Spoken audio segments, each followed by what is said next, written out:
ही भविष्य तुम्ही ऐकत आहात पंडित अमोक कुलकर्णी यांच्याकडून। नमस्कार मित्रांनो, आज मी तुमच्याशी थेट मनाने बोलतोय एका गंभीर विषयावर जो तुमच्या आयुष्याशी जोडलेला आहे। कल्पना करा, नवीन वर्ष 2026 येतंय नव्या स्वप्नांसह, पण शनिदेवाची 7.5 काही राशींना इतकी जड होणार की धनहानी, मानसिक तणाव, करिअरमध्ये अडथळे आणि आरोग्याच्या समस्या येऊ शकतात।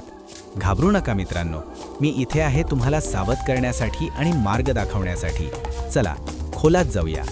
2026 मध्ये शनी मीन राशीतच राहणार, मोठा गोचर नाही, म्हणजे 2025 पासूनचा प्रभाव कायम राहील। जुलैत शनी वक्री होईल, पण 7.5चा दबाव 3 राशींवर विशेष राहील, मेष, कुंभ आणि मीन।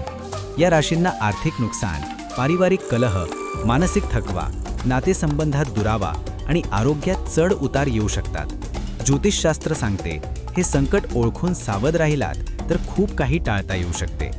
पहिली राशी मेष। मेष राशीवाल्यांनो, तुमच्यावर 7.5चा पहिला टप्पा आहे।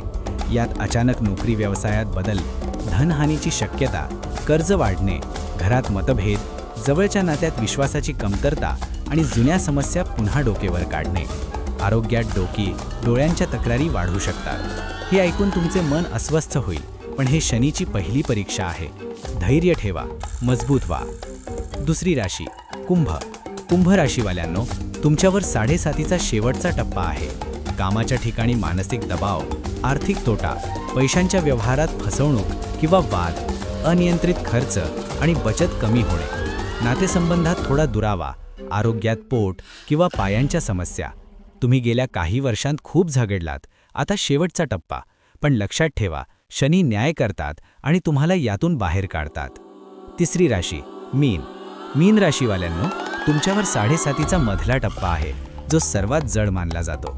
पैशांचं मोठं नुकसान, करिअरमध्ये मोठे अडथळे, वैयक्तिक नात्यात मोठा तणाव, मौल्यवान वस्तू हरवणे किंवा जवळच्या लोकांमुळे कमाई बुडणे। लेनदेनात अतिशय सावध राहा, विश्वास ठेवू नका। आरोग्यात पोट किंवा मानसिक तणाव वाढेल। हे ऐकून खूप वाईट वाटेल, पण शनी तुम्हाला शिकवतो, भविष्यात तुम्ही अधिक मजबूत व्हाल। मित्रांनो, हे संकट ऐकून तुम्हाला खूप काळजी वाटत असेल तर लगेच कमेंट करा, तुमची राशी सांगा आणि उपाय हवे असे लिहा। पुढच्या व्हिडिओत सविस्तर सांगेन। तुमचे कमेंट्स आमच्यासाठी खूप महत्त्वाचे आहेत, त्यामुळे आम्हाला प्रेरणा मिळते।